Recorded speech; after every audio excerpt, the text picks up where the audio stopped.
Johnny Cash really is the one who made you realize this is what I want to do. Tell me how that happened. Tell me about Johnny Cash and you. Well, uh, John was a hero up in the ranks of people like Hank Williams. Johnny Cash was to meet him in person was electrifying, and I did that when I went to Nashville when I was still in the Army the first time, Mm-hmm. and spent 2 weeks of a leave there. And on the nearly the last night I was there, I shook hands with Johnny Cash backstage at the Opry, and it changed my life. I just knew that I had to come back, and even if I couldn't make it as a songwriter, I thought I could write about uh, being backstage with an artist like Johnny Cash. Mm-hmm. And John was somebody who I never lost my respect for him. My he was somebody that was always larger than life. Willie and I are in a different place than that, you know. But John was always seemed like he ought to be up on Mount Rushmore or something. Mm-hmm. Of course, Willie should too. So there you go. Mm-hmm. When you're hanging out, I think you'll understand this question. When you're hanging out with people of that caliber, people who are iconic in their own right, who you think are larger than life and belong Hmm. up on Mount Rushmore, in that rarefied air, in that space, how do you find yourself? How do you find your own style?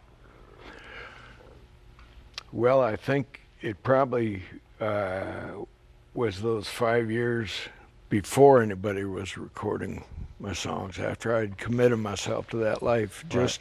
just the feedback that I was getting from other songwriters and from people like Willie and Johnny Cash, who I idolized. It was for me right now. It's pretty hard for me to understand how I could handle it Mm-hmm. because these were my absolute heroes, and then the next thing you know, I'm standing next to them every night on stage, you know, and uh, I'm amazed that I wasn't more amazed Mm-hmm. that I was up there because I've been their janitor, every one Yeah. of them, and that's really probably at this point in my life, I feel like it's the the blessing that I've had to other people that I really respected and idolized, like Muhammad Ali, Yeah. have become my friends. What it raises a philosophical question of what what do you do when your heroes become your friends?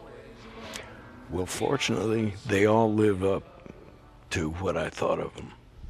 Every one of them has been better than I could have ever expected them to be, and I always feel that way about Muhammad, you Mm-hmm. know, and John and Willie and everything. They're just Roger Miller was another. He was when your heroes turn out to be your friends. I think that's about as good as it gets. Why Ali? I get Johnny Carson. I mean Johnny Carson, Cash. Johnny Cash. I get that's my business. At least Yeah. I want to be as good as he is or was one day. Yeah. 40 and slip there. I get Johnny Cash. I get Willie Nelson, and from my perspective, at least, I get Muhammad Ali. But why do you? Why does Kris Kristofferson put Ali in that category? Well, I'd always admired. I saw him first in Rome when he was fighting as a light heavyweight for the Olympics Right. there, and he had always. I've always been a boxing fan, but he was more, and he was had so much integrity that he gave away a couple of the best years of his life that nobody can ever pay him back because of what he believed in. And that happened to be the same thing I did at the time. But he just said we hadn't got anything against those Viet Cong, you Yeah. know, and he was willing to take a couple of years out of his best time and give it up. Yeah. And then he came back and won again. A few times. Yeah, yeah. I'm curious. I'm always fascinated by people who, over the course of their lives, have discovered what it means to be in love with everyday people, to fall in love with humanity, and to express that through whatever their work and calling is. In your case, your writing, your music. What do you think that came from for you? This love, this reveling in humanity. Well, I don't know. My values were probably shaped by my parents and by the life that we lived, going around a lot.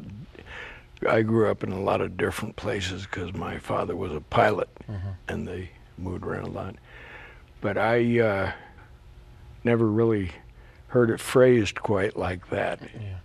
I raise that. I raise that only because it's one thing to want to play music for people, but you're talking about. I mean, what made me think about this was your answer about Ali, and I'm listening to you talk about Ali. I mean, Ali's a courageous figure. Don't get me wrong, but in your own lane, where your music is concerned, where your lyrical content is concerned, where your activism has been concerned, and you were taking positions on things that weren't very popular. You were taking these positions. I'm just trying to figure out where that love of fighting for people, fighting against injustice of all kinds, where that came from. It probably came from what I'd learned, from people like William Blake and different creative people who I respected. But like Muhammad Ali, I've always respected his stand, that was totally unselfish and for other people. Yeah. And you try to live up to that. What makes it hard for me to answer you right now is everything I say sounds kind of self-serving, like saying, well, yes, I was that humble and self-sacrificing. But I've always felt like what I do carries an obligation with it, because you have a chance to change people's minds by your craft or whatever it is you do. See, that's the answer. You got there. I did.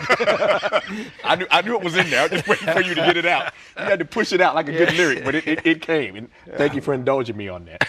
I was just the other week when this CD dropped. I couldn't wait to get it. I literally ran to the store myself and picked it up. I wanted to hear Barbra Streisand's new CD, and I'm in love with it, which raises the obvious question. All these years have passed now. When you look back now, with all this in the rear view, I don't want to color the question too much. You look back on A Star Is Born, you think what now, all these years later, about that project?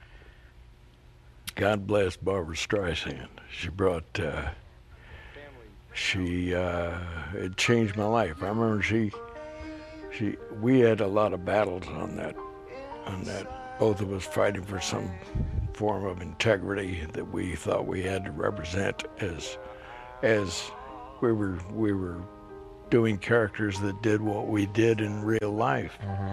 And she gave me this little thing that somebody stole later, but it was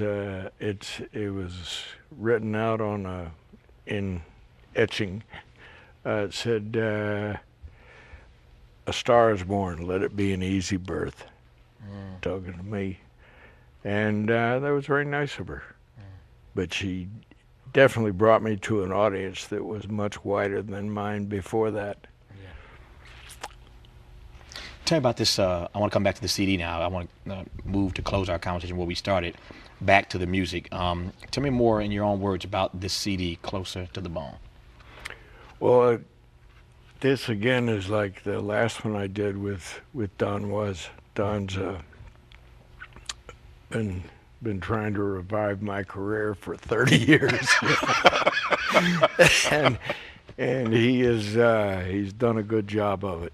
But this in particular was like the album we did right before this, which was, I thought it was just a demo session, because it was just me and the guitar and harmonica, and this is pretty much what it is here, plus a couple of guys on a couple of songs.